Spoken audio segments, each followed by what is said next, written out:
Hi, I'm Rajbir. Welcome to Conversations with Mentors. We are mentors from IIT Delhi and I'm Bangalore.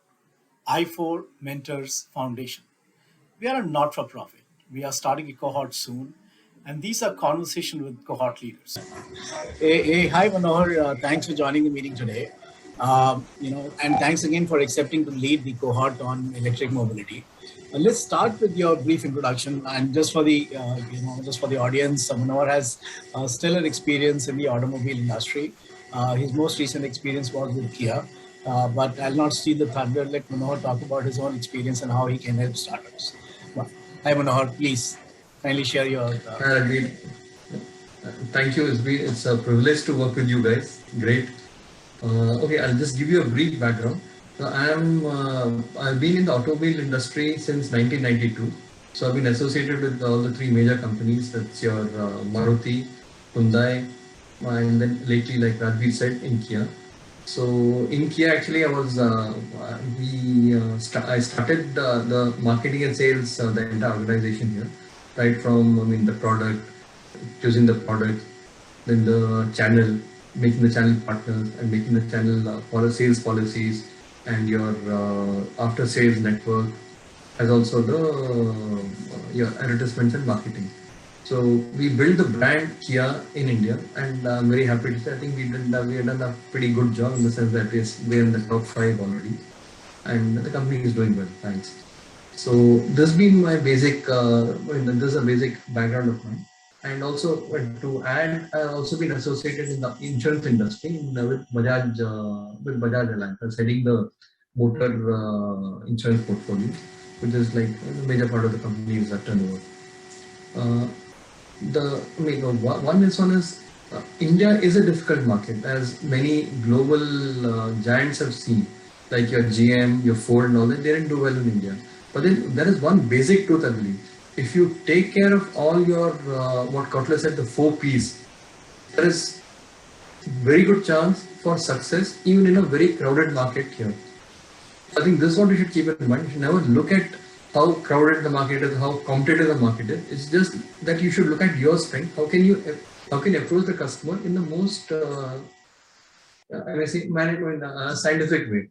So if you can handle all your 4 Ps correctly, there is no reason why you will not succeed. So if you look at any of these major successes or failures, if you see, most of them would have got one of the 2 Ps or at least 1 P wrongly. Like I can take the example, so many examples like GM or Volkswagen or Ford were not done really well. And the same, it's true for any organization because the principles are the same. The startup or this, of course, startup has a different scale of problems and a different, like when we set up Kia, our problems were different from, say, starting something new for Maruti. But then, so the same thing is true for a startup also.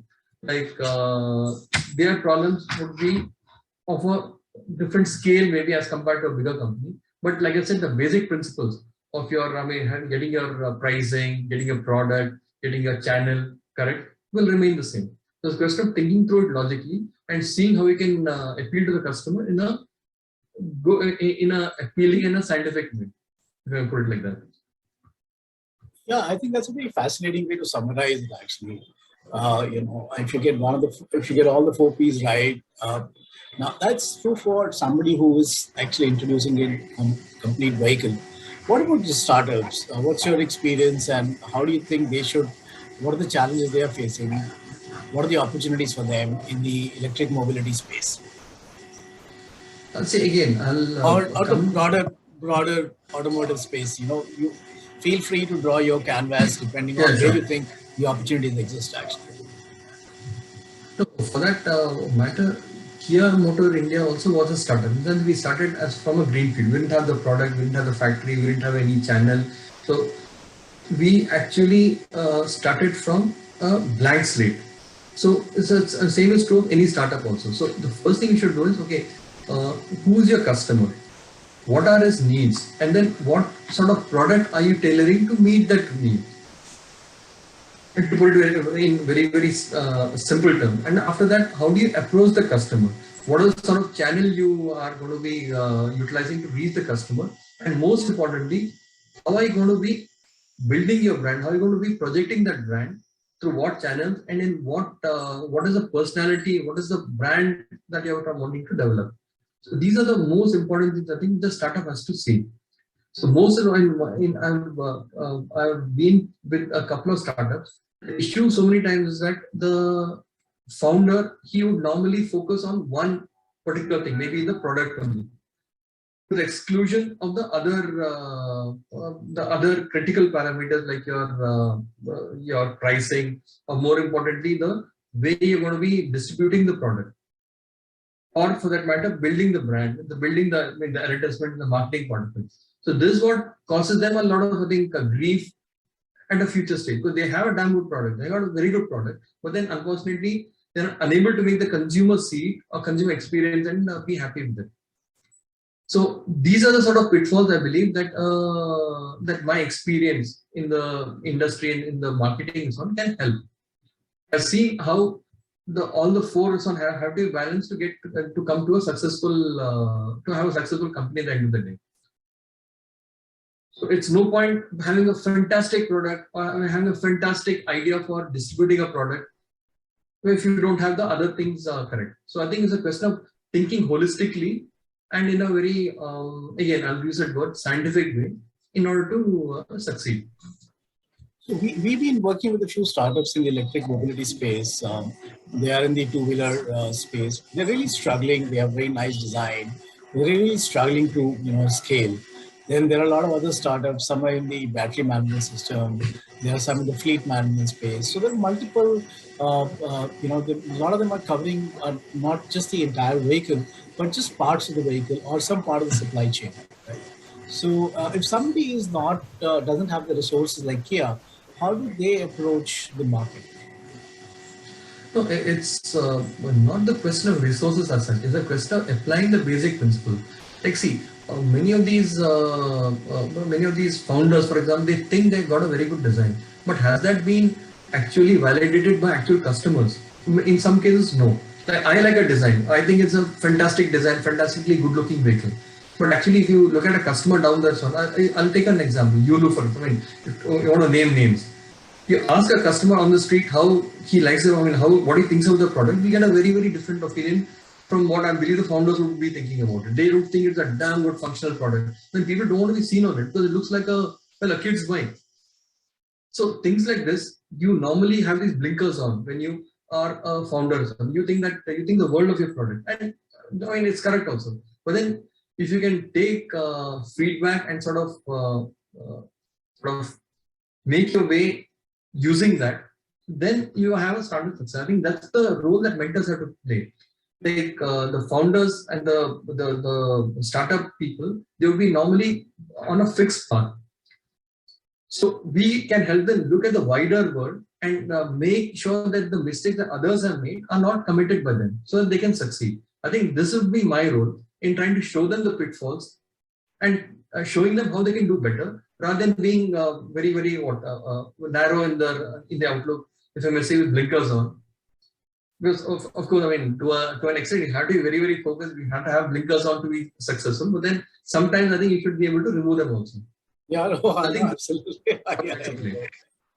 Yeah, that's fair. So where do you think opportunities are? Because a lot of people believe that in the electric mobility space or the automotive space broadly, the train has already left the station. There are already a lot of people out there. The market is crowded. Do you think there are opportunities even now for new startups? Absolutely. See, people said the same thing when Kia came into the market, for example. The market is too crowded, everyone does that. So you're going to be a me too in that too, maybe 35 years too late. But then there is an opportunity if you see what exactly the customer wants. And like I said, get on the focus correction. So same thing is true in the EV space also.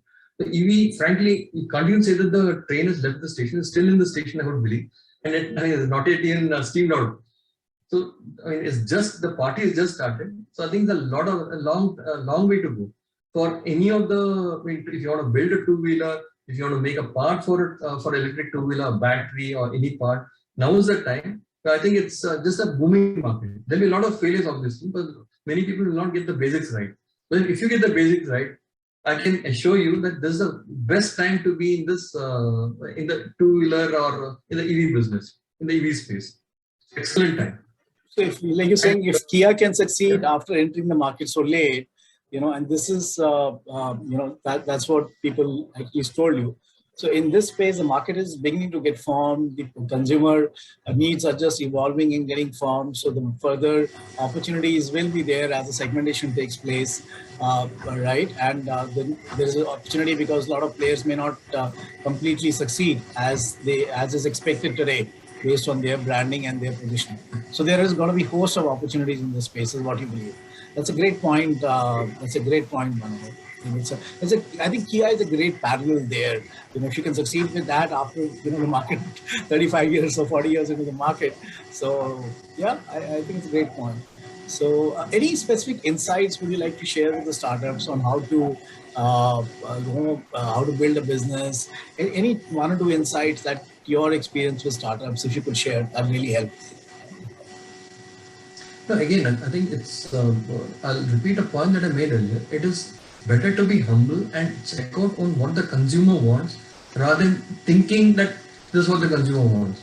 Check out actual customers, the actual usage, the actual requirement, the actual needs before you come to a conclusion whether your product is perfect for the consumer or not. Because most of them they come onto the product and then sort of force it on the consumer.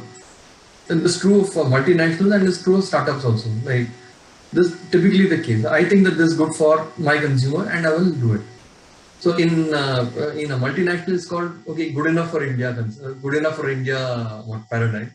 The same thing here. We think that okay, our idea is good enough for the consumer, which is I think a basic fallacy, a basic pitfall that everyone should try to avoid. So this is I think one of the things that I learned in so many years in the auto industry. Never underestimate Indian consumer. Never think that you know better than him. Be go reach out to him, find out, and then tailor your product with that. You can't take an approach that this is good enough. You have to actually, don't underestimate the customer. I think that's a great point, actually. Exactly. Yeah.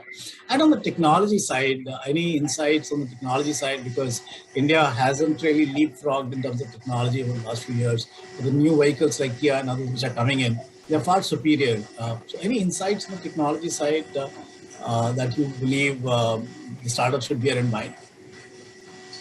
No, again, I think again, don't underestimate a consumer's appetite for new technology.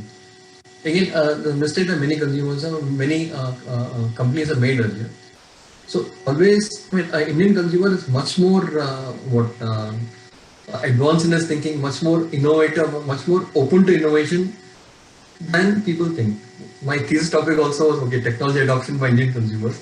I believe that some in Indian is like there's a huge scope for being innovative in Indian consumer. Don't think that he is very conservative, that he is not willing to change. No, there are a lot of young consumers, and not only youth, but others also are open to change. Unlike I think it's the sort of chaos we see in the country makes us very open-minded. Maybe I don't know. It's a cultural thing. I believe we should not think of Indians as conservative. No, it's a very wrong idea. So be innovative in your approach, and I think consumer will be very appreciative. Thank you so much. Yeah, yeah, yeah. I completely agree. It's the Indian customers are rapidly evolving and they have evolved. The new generation is very tech savvy and obviously they love new technology. Right? Absolutely great, great point. So thank you, Dr. Manohar Bhat. I forgot to say Dr. Manohar Bhat earlier. So, thank you so much. And I wish you all the best in the cohort leadership role. And I'm sure startups will have great time interacting with you, learning from you. Thank you, Manohar. Thanks for your Thank time. you, Ranveer. My pleasure. Thanks. Thank you. Welcome to Conversations with Mentors. We are mentors from IIT Delhi and I'm Bangalore. I4 Mentors Foundation. We are a not for profit. We are starting a cohort soon, and these are conversations with cohort leaders.